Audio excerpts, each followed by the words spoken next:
أعوذ بالله من الشيطان الرجيم بسم الله الرحمن الرحيم قال رب اشرح لي صدري ويسر لي أمري واحلل عقدة من لساني يفقهوا قولي السلام عليكم ورحمة الله وبركاته কোন নারীদেরকে এই পৃথিবীতে জঞ্জাল নারী বলা হয়? কোরআনের দৃষ্টিতে আমরা যদি দেখি 33 নম্বর সূরা আল আহজাব এর 35 নম্বর আয়াতে আমরা দেখতে পাবো এই আয়াতের বিপক্ষে যে সমস্ত নারীরা রয়েছে তাদেরকে মূলত জঞ্জাল নারী বলা হয়। কোরআনে আল্লাহ বলেন, ইন্নাল মুসলিমিনা ওয়াল মুসলিমাত ওয়াল মুমিনিনা ওয়াল মুমিনাত ওয়াল কানিতিনা ওয়াল কানিতাত ওয়াস সাদিকিনা ওয়াস সাদিকাত ওয়াস সাবিরিনা ওয়াস সাবিরাত ওয়াল খাশিঈনা ওয়াল খাশিয়াত ওয়াল মুতাসাদ্দিকিনা ওয়াল মুতাসাদ্দিকাত ওয়াস সাইমিনা ওয়াস সাইমাত ওয়াল হাফিযিনা ফুরুজাহুম ওয়াল হাফিযাত والذاكرين الله كثيرا والذاكرات أعد الله لهم مغفرة وأجرا عظيما।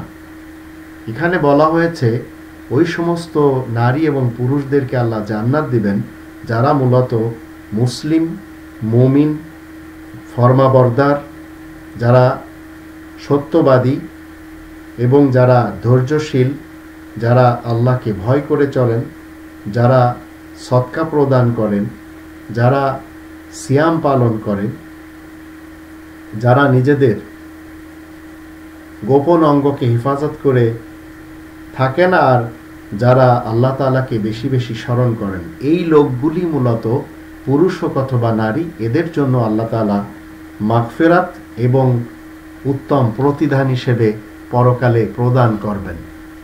তো যারা এই পৃথিবীতে এই আয়াতের বিপরীত কর্মকাণ্ড করে চলে তারাই মূলত অলক্ষী, তারাই মূলত উচ্ছৃঙ্খল।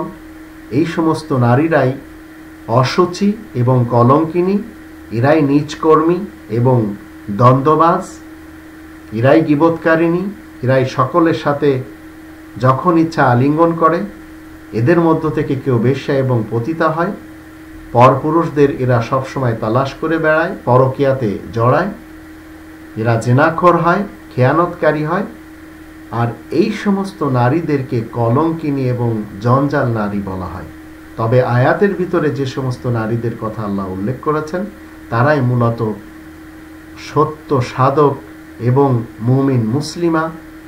মুমিনা এবং মুসলিমা হয়ে জীবন কাটান।